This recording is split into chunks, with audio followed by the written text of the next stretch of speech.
Welcome back to Cricket 8. I'm Jarrod Kimber. We're going to do a podcast here on the two games that we saw today. Largely forgettable, but this podcast won't be. This podcast is going to be full of absolute nuggets. We'll be talking about Shabazz and all the other players as well. I'm going to let Munners. Which game do you want to talk about first? I'd like to talk first about the first game and Will Jacks. Oh, yeah, that's good. Let's start with Will Jacks. It was interesting because for a long time there, Munners, he was playing the spin like it had just been invented. Yeah. And then he went nuts. But the great thing about that innings was that he was consistently playing the same shot to absolutely everything, missing it. And then it just clicked and it happened for him, which goes to show, if at first you missed a slog sweep, keep playing the slog sweep until you've hit, 60 off 10 brutal sixes. He went from 50 to 100 in 10 balls, if you don't mind, playing against Rashid Khan. And we'll talk about him struggling from hitting the spinners early, but he wasn't really looking like he was that Will Jacks. He was 17 of 17, Jarrod. Yeah, he has booked in the opening spot for Rajasthan. What teams he play for? RCB next year. And he might have booked in a opening spot for England. I hope so, as an Englishman. We all love Will Jacks. I thought you were from Gibraltar. 17 off 17, and he got a 41 ball 100. We've seen some hitting in this IPL, but to mow Rashid Khan into the ground at the end there, that was special. Kohli was laughing his head off because Kohli didn't have to do anything to chase it. The best chaser ever, who was chasing over 200, just basically leant on his bat and watched Jacks go berserko. And that was a brilliant watch. He was brilliant. Well done, RCB. You still can't qualify. Just on Sai Sudharsan, I want to talk about Guturaj a little bit as well. We know he's really consistent. Do you? You and I are more obsessed with him than anyone else. I've done a 20-minute video on Sai Sudharsan, which 12 people from Guturaj have watched. Do you think he's unlocked another level? I think it's possible. He's done it twice in a row now, where he hasn't done his thing and got out for exactly 35, which I used to love it when he did that because it's really profitable. But he's third in the race for the orange cap, and he's scoring at a much slower strike rate than anyone else in the top 20 for the race for the orange cap. But today and last innings, and he's got 150 runs in those two, not out today, he proved that he does have the gears. And there was a bit earlier, Munners, where he hit two beautiful fours directly between the same two fielders in a row, and it was like he's a surgeon. Maybe he has got and if he has got gears, he could be anything. Sudharsan. He's always looked limited. He's only 22 years of age. Sudharsan. He could be anything. Like you watch him and you think, he's been around for quite a while. He must be 28. We've seen him face a lot of balls. Yeah, we've seen him play loads of cricket. He always gets 10. We know that. So we always see him get at least double figures. But as a 22-year-old, if he can find these gears, what I think he needs to find is third and fourth. And then the fifth comes naturally when you. So what he's been doing so far is going, I can nudge it around. I'm brilliant at scoring 25. And then he goes, now I'm going to show you how brilliant I am and try and score 100, like do what Will Jacks just did. Yeah. And he can't do that yet because he's 22. But if he develops the third gear and then the fourth, watch Buttler. He goes first, second, third, fourth, fifth. And if he gets to fifth, get out of the way. Like, put your hard hat on in the crowd because he's going. If he can get to there, he's 22. And I thought he was 28. Like, do you know what I mean? Because I've watched him bat for years. He's got a high ceiling, that bloke. Guturaj, the biggest issue is that they really don't have the ability to score at the level of some of these other teams. Fine, we understand that. But now you watch Rashid Khan and Nur Ahmed today and Mohit Sharma, and you start to think to yourself, they're 4 and 6. What needs to go right from here, Munners, for them to get a final spot? You almost count it out just because I don't know if they're not going to score quick enough and their defensive bowlers aren't very good. It's just not a good combo. Yeah, we also didn't feel like when they were bowling, they were particularly aggressive with any of their plans as well. It would have been great to see them actually trying to take wickets rather than just sitting back and waiting for Will Jacks to hit another gear, which he inevitably did. And all while that was going on, Kohli was just being Kohli in the background. And I think that leg stump-ish line from Noor just felt so negative in the context of that game because they had to take wickets, otherwise they were going to get completely washed away, and they were. Just to finish on Rajasthan, RCB. I remember there's so many there's a lot of cricket teams. I say that every time I get a player's name wrong. There's like a lot of professional cricketers when you do the surveys. RCB, they've now won 3 games. They're not going to make the finals, right?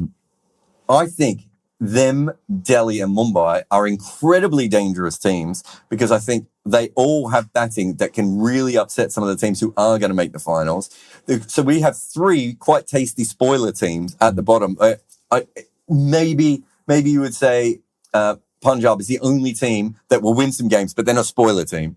It makes it really tough for all these other sides, right? We've watched this today. We could see how Rajasthan, RCB, whatever they're called, are going to win more games, right? Yeah, and the pressure's completely off them as well. And I know you're thinking, well, this is a next year project now, right? How are they gonna shape that top order? And I mean, they found an answer today straight away.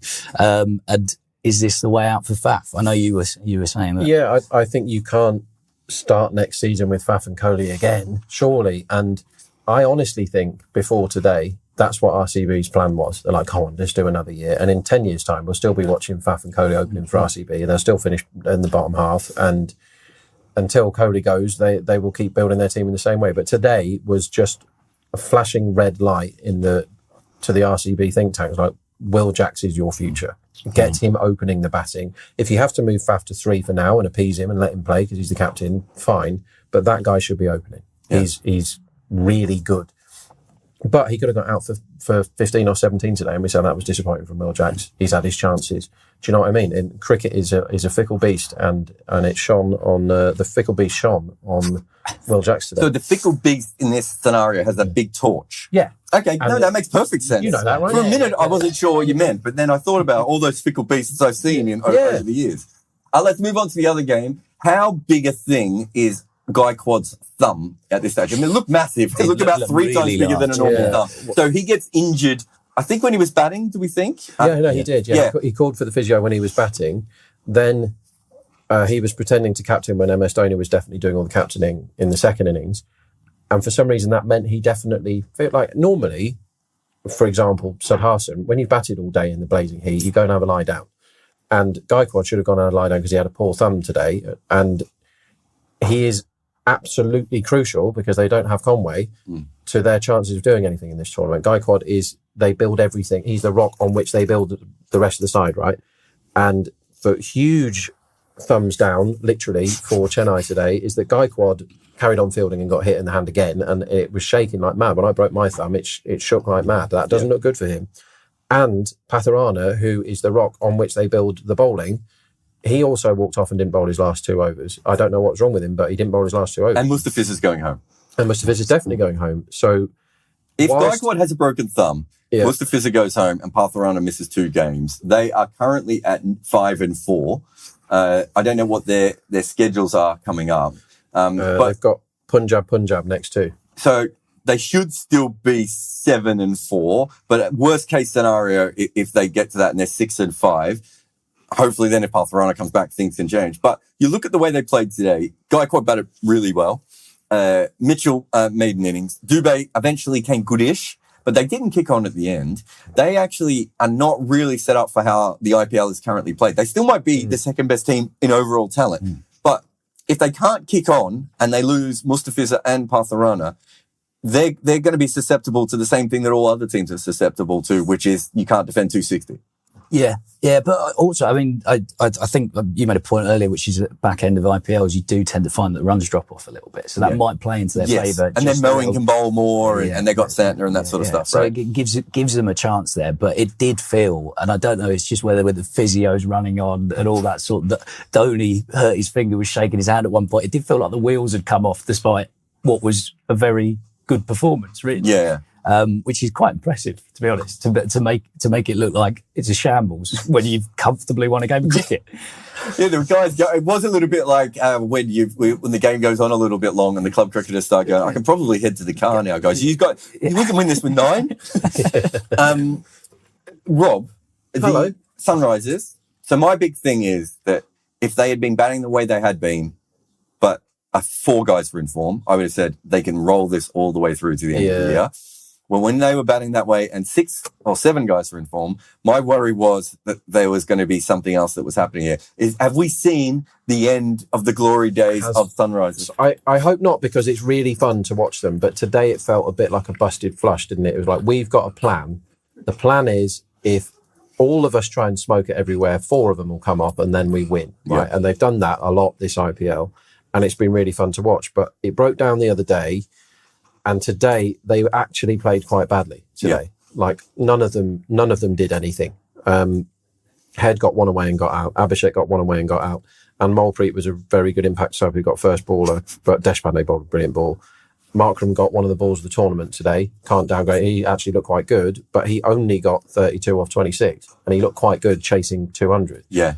So the wheels have fallen off a bit. And the other thing is, Sunrisers have scored millions of runs in this competition. They've scored the 270. They've scored the 250. You would assume that when in 2 games where they've hit more than 26s, that their net run rate would be through the roof and they'd be clear of the pack. Because of today and games like today, their run rate is positive 0.075. Yeah, they're basically a par team. Yeah, and how is that possible when you're hitting 26s in half a It game? could be their bowling. It's impossible. And we've shown today that it's their bowling. And when the batting fails, because they've got one mode and it's 5th gear, as soon as the pitches start doing something, they're knackered. They don't know what to do. And Markram came out today. It was like, well, I'm joining in the party. Yeah, I'm a proper batter. The rest of you are sloggers. First ball 4, second ball 4. Yeah.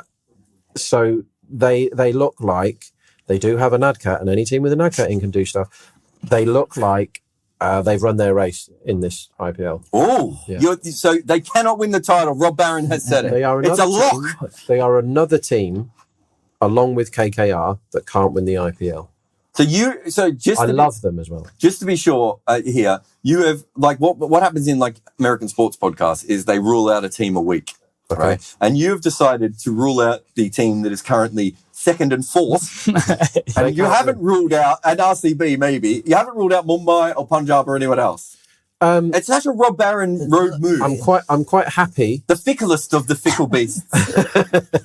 Well, my torch is turned off for Sunrisers because if they had a net run rate now of anywhere near the top 3, you'd think, okay, they can get in that shake-up and a net run rate might see them through if it's tied. How have they managed to get a net run rate that's basically flat? It's not possible with that batting. I'm going to throw this to Munners because I think their batting is 20% better at its peak than anyone else can do it. Yeah. But I think their bowling is probably 20% worse than anyone else. So I got so much flack from Sunrisers fans because I did my power list and I kept putting them low and kept putting them. And Sunrisers fans are like, what are you talking about? And I'm like, well, here's the problem. If you're good on one side of the ball, eventually that's going to regress a little bit just because you can't keep, Abhishek's not going to keep averaging 83 in the power play at a strike rate of 1 million, right? Yeah. Those numbers may not be correct. But no, they're exactly right. But now I look at them and I think, do you know what they are? They are a team that could score 280.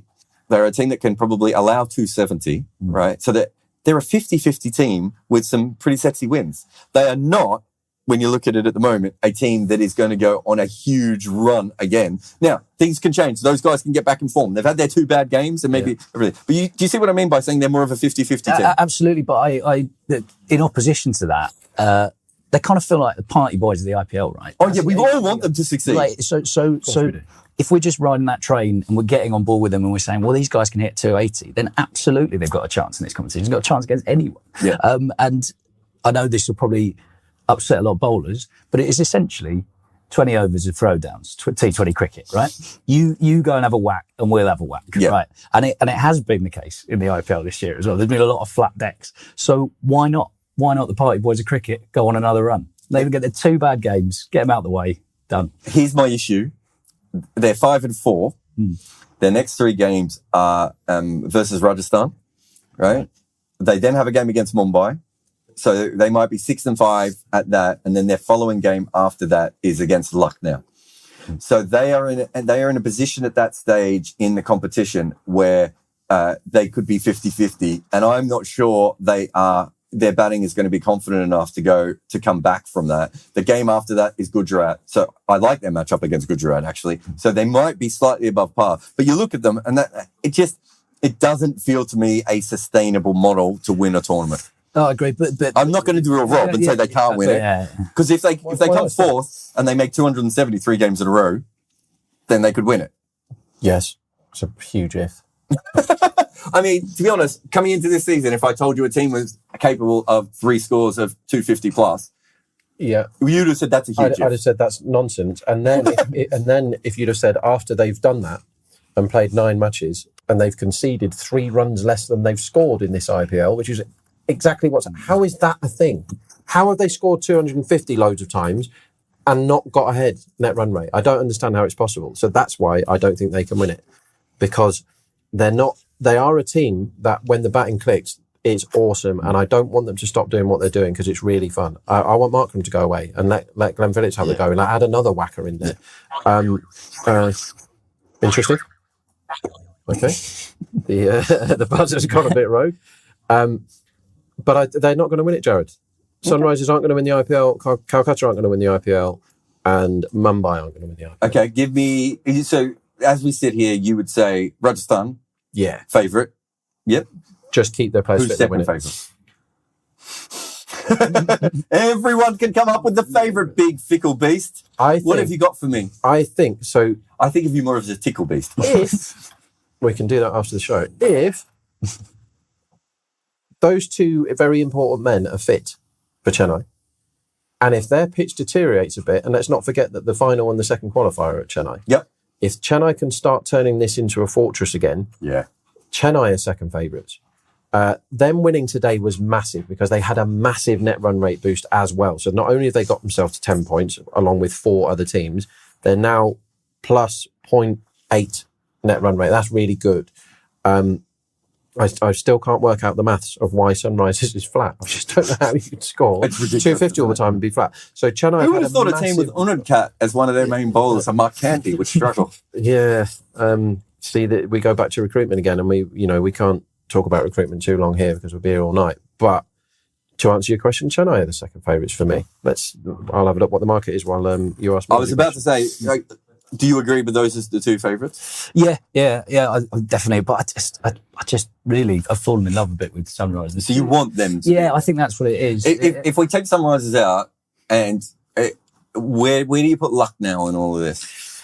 I think they're a really interesting team because I'm not sure they're particularly good, but I think there might only be 2 good teams in this competition. I agree with that entirely. I think Lucknow... I know you do. You've ruled out everyone else from winning. Lucknow have got lots of good players, but they're not a very good cricket team because they haven't worked it out yet. They don't have a good plan. Bishnoi didn't bowl till the 16th over yesterday.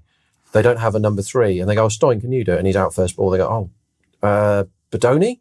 Krunal?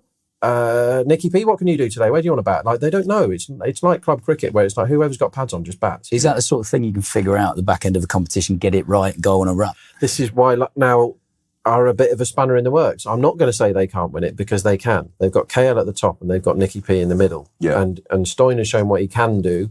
He has not done it very often. They just feel thin. And they just like... Do you know what I mean? Where you're just like... I think they play good cricket and they have a slightly plus record, but I feels like they could also end up absolutely nowhere near the playoffs. Like it could all fall apart. The problem for me is that I hate agreeing with the big tickle beast over here, but Rajasthan and Chennai, I trust. Right? Kolkata, I do not trust. Sunrisers, I certainly don't trust. And then you've got Lucknow, Guturaj. I mean, Delhi is 5-5 at the moment. Delhi could still actually make the playoffs. And if Delhi make the playoffs, we should all stop watching cricket. Yeah, it's big. So Delhi have done it entirely by accident. Yes, they deserve nothing. Everything wrong with their selections, everything wrong with their makeup. They won't let a really good cricket mind in Ricky Ponting make any decisions using that mind. They have a couple of blokes and maybe a lady upstairs that say, this is the team. Here's Anrik Nortje. He's really injured, lads. Well, it's all right. We'll get Jai Richardson instead. He's really injured as well. What shall we do? And it's like, well, we'll get Shai Hope. He's the answer. And then they're like, well, everyone's injured. Where you thought that was going to happen. Now what do we do? They go, well, Fraggle McGurkins can play and let's fly him over. And he's awesome. He's like the best thing ever. Like if he carries on doing this, I can't believe these words are about. Oh my God! Oh my God! He's going to do it. If he carries on like this, if he has 6 good games, Delhi can win the IPL. All right, I'm plugging myself. I don't think Delhi can win it. Here. And I backed them hard to finish bottom. I know you did. I backed them hard to finish bottom. And I now think so. The market says Rajasthan are favourites, and of course they are. Yeah, they're 2-1 to win the IPL. Of course, they're a powerhouse. Only injuries derail them because they're quite smart too. You can trust them. 2 world-class mega gun openers, the best first over bowler in the competition. Chahal is a gun. Loads of good fielders. They like Hetmeyer Lurkin. They've got loads of good stuff. Right, Sanju's in gun form as well. lots of things to like about. Yeah. The bench strength isn't great. Sandeep is amazing now. Rajasthan are favourites. The market then says KKR are next in, 4-1. Not for me. No thanks. Like they're crazy. They need 9 drop catches a game to win the IPL. And at the moment, they're getting them every game. That can't continue. Chennai are next. Chennai should be shorter than KKR for me. I get it. Lucknow are 10. Okay, they can win. But Delhi, from like 1,000,000 to 1 before all their players got injured and they accidentally picked good players, are 25s now. 4% chance of winning the IPL. I'd rather be on Delhi, I can't believe I'm saying it, at 25 than KKR at 5. Do you know what I mean? Can I ask you a betting question here? Is it possible to bet Rajasthan and Chennai and then wager it so that you get a net neutral from those two teams, and then put a sneaky bet on if Delhi win that you cash in? Yeah, so what you could do, so basically what we're saying is back Raj, back Chennai, have a bit on Delhi for a laugh, and lay the other ones, like pretty much. Lucknow, I want to be quite flat, and I think Lucknow can win any cricket match. That because they've got lots of individuals that can do things. They're quite a good cricket team compared to some of the others that are just like, let's have loads of players that can whack it and see how we go. Let's just go through some of the bets today, the winners and the losers. So we had RCB, Guturaj for first ball 4. We didn't get that one, did we? I can't even remember that. No, it was a second ball 4. We did not. Over 6.5 in the first run. Over 6.5 runs in the first over. RCB and Guturaj. 1 out of 2, I think. That's a half bell. You had Miller for most sixes. That certainly went nowhere. We had Omazai for under 19.5. No, that was a winner. Sorry, what was it? Didn't bat, so probably Voidy. Oh, okay. Saha for under 21. That was a winner. You had Sai Sudharsan for over 24.5. We need a bigger bell for him. You had Gill for man of the match. That didn't go anywhere. Rashid Khan got absolutely smashed in that one. 50 runs he went for. 51. We had then Sunrisers highest first 6. Oh my God, I forgot how easy that was. I think I got that 3 different times. I think I backed that everywhere. And I also got an under as well. That was ridiculous. That was a really good bet, that. Under 9.5 Chennai. Sixes. Yeah, that one, yeah. Patharana most wickets and top Chennai bowler. And you got done twice on that, didn't you? Patharana was going to win that. Was he? Yeah, he was going to have 12 of 18 balls against that tail when they needed 85. Yeah, he was going to get that. I think the things we got wrong during the game is we were all I think Munners might have even gone in on Sunrisers himself. Yeah. So we were all on Sunrisers in that chase. But there was a few other things. Loads of second innings unders we told you to back. Oh yeah, the second innings unders were very good. So it wasn't like the Super Saturday here. We went absolutely ballistic. This was a good win though. We also told you that the train was coming on RCB before it did. I don't think we quite understood it was going to be that big a train, but it was a very big train. If you're following us on YouTube, we put content out all the time. But we've also got a Facebook page, and also cricket8.com is the place to come for everything that we make. So there's many different ways to follow cricket8.com. We have podcasts. Nikesh and Mega will be up for a podcast. This is obviously going to be a podcast if you started some of this and you just come for the live watch along. So you can always go back there. There is heaps of articles being written all the time as well. So head over to cricket8.com. It is your home for intelligent cricket. And that is it from me, Rob, and Munners from Dealt With Cricket. Big thank you to both of them for being here for probably one of the more dour days of Cricket 8. But in some ways, even when you don't have good cricket, you still have Shabazz.